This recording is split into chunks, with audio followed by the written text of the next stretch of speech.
इरादा कर लिया हमने देश से अपने वादा। सेवा एवं सुशासन अर्थात जनसेवा और सुशासनर मंत्र द्वारा परिचालित होई प्रधानमंत्री नरेंद्र मोदी नेतृत्व में सरकार परिवर्तन एवं प्रगति आनिबा पई निरंतर उद्यम करि आसुछंती। आमर स्वतंत्र धारावाहिक सेवा पर्व आसंतु जानिबा मोदी सरकार देशर युवपीढ़ी को सशक्त करने लगी किभली शिक्षा क्षेत्र में अनेक गुड़िए संस्कार आनिछंती। जातीय शिक्षा नीति 2020 समेत शिक्षा क्षेत्र में अनेक गुड़िए परिवर्तन भारत को विश्वगुरु करने निमंते एक आधुनिक एवं अंतर्भुक्तिमूलक शिक्षा व्यवस्था ग्रहण करिछि। गत 11 वर्ष मध्य प्रधानमंत्री नरेंद्र मोदी नेतृत्व में केंद्र सरकार संपूर्ण उत्सर्गीकृत भाव देशर युवपीढ़ी को गुणात्मक शिक्षा, आधुनिक दक्षता, निजुक्ति सुजोग एवं उद्योगी होगापाई विभिन्न कार्यक्रम मान ग्रहण करिसेंति। यही समय मध्य भारत तार शिक्षा व्यवस्था को त्वरित गति विकसित करने सह शिक्षार मूलदुआ को सुदृढ़ करिपारिछि। विद्यालय ठारू आरंभ करी विश्वविद्यालय पर्यंत सरकार पक्षरु निपुण भारत मिशन, पीएम श्री योजना, जातीय पाठ्य खसड़ा भली अनेक गुड़िए विश्वस्तरीय पदक्षेप ग्रहण करिसेंति।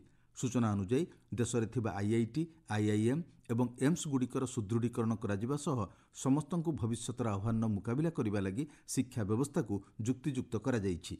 2020 जून में नरेंद्र मोदी सरकार नूतन जातीय शिक्षा नीति प्रणयन करथिले। 34 वर्ष मध्य एकविंश शताब्दीर आवश्यकता को दृष्टि रखी भारतीय शिक्षा व्यवस्था परिवर्तन करा जायथिला।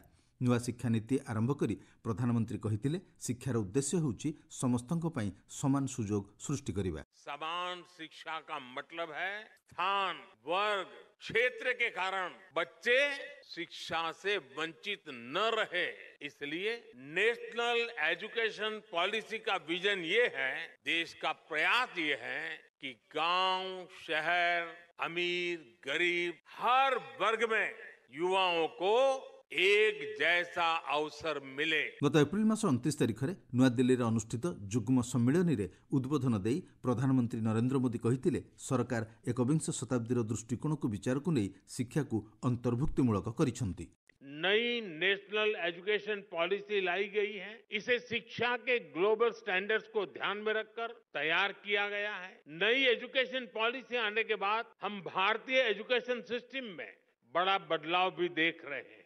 National curriculum framework, learning teaching material और क्लास 1 से लेकर क्लास 7 तक नई टेक्स्ट बुक तैयार कर ली गई है। सूचना अनुसार 2014-15 रे देश में 51,000 टी उच्च शिक्षानुष्ठान थिबा बेले एबे यह 70,000 को वृद्धि पाइछि। सेहीपरि 2014 रे देश में मात्र 7टी अखिल भारतीय आयुर्विज्ञान संस्थान एम्स थिबा बेले एबे यह 23 को वृद्धि पाइछि एवं मेडिकल कॉलेज संख्या 387 रु 2,000 को वृद्धि पाइछि।